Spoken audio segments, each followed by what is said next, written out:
ఖమ్మం జిల్లా తల్లాడ మండలం పాతమిట్టపల్లి గ్రామంలో సత్తుపల్లి నియోజకవర్గం బీఆర్ఎస్ పార్టీ ముఖ్య నేతల సమావేశంలో బీఆర్ఎస్ పార్టీ జిల్లా అధ్యక్షుడు ఎమ్మెల్సీ తాతా మధు, సత్తుపల్లి ఎమ్మెల్యే సండ్ర వెంకటవీరయ్య పాల్గొన్నారు. ఈ నెల 9వ తేదీన పాతమిట్టపల్లి గ్రామంలో దివంగత నేత మాజీ డీసీఎంఎస్ చైర్మన్ రాయల శేషగిరిరావు విగ్రహావిష్కరణ జరగనుంది. ఈ విషయంపై సీనియర్ నేతలు సమావేశమయ్యారు. విగ్రహావిష్కరణ కార్యక్రమంలో BRS party working president KTR పాల్గొంటారని తెలిపారు.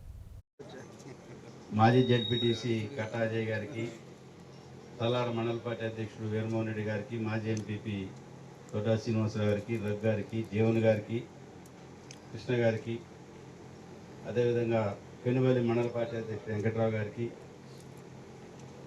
ఇంకా ముందున్న అందరు నాయకులే అందరికి కూడా పేరు పేరున హృదయపూర్వక నమస్కారం. వెంకట్రావు గారికి, భాస్కర్ గారికి, సీనియర్ కూర్చుంటారే మీరు కూడా. నాయకులందరికీ పేరు పేరున నమస్కరిస్తూ 70 దశకం నుంచి రాజకీయాల్లో ఉన్న మా నాన్నగారు మీకు అందరికీ సుపరిచితులే. ఆ నాయకుడికి గన్నవాళ్ళు అర్పించడానికి మీరు తప్పకుండా మీకు తోచిన విధంగా జన సమీకరణ చేయవలసిందిగా కుటుంబ సభ్యులుగా కోరుకుంటున్నాం. నమస్కారం. దానికి మన పార్టీ వర్కింగ్ ప్రెసిడెంట్ కేటీఆర్ గారు వస్తున్నారు.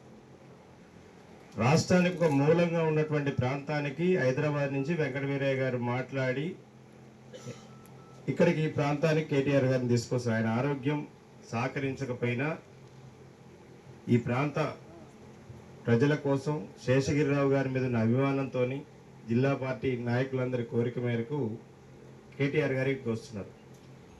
వరంగల్ మీటింగ్కి కేసీఆర్ గారు ముందు 3 లక్షలు 4 లక్షలని ఇనిషియల్గా మేము కూర్చున్నప్పుడు ప్లాన్ చేసుకున్నాం.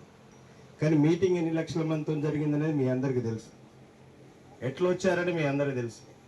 మీకు ఇచ్చింది 3000 కోటా కావచ్చు, 3000 పైన వచ్చారు. ఎవరిని బలవంతం చేయలేదు, ఎక్కడ చేయలేదు. మనం కాదు, భద్రాచల ప్రాంతం నుంచి వెంకటాపురం నుంచి ఒక బస్సులో 50 మంది పడితే 65 మంది 253 కిలోమీటర్లు నిలబడి వచ్చారు.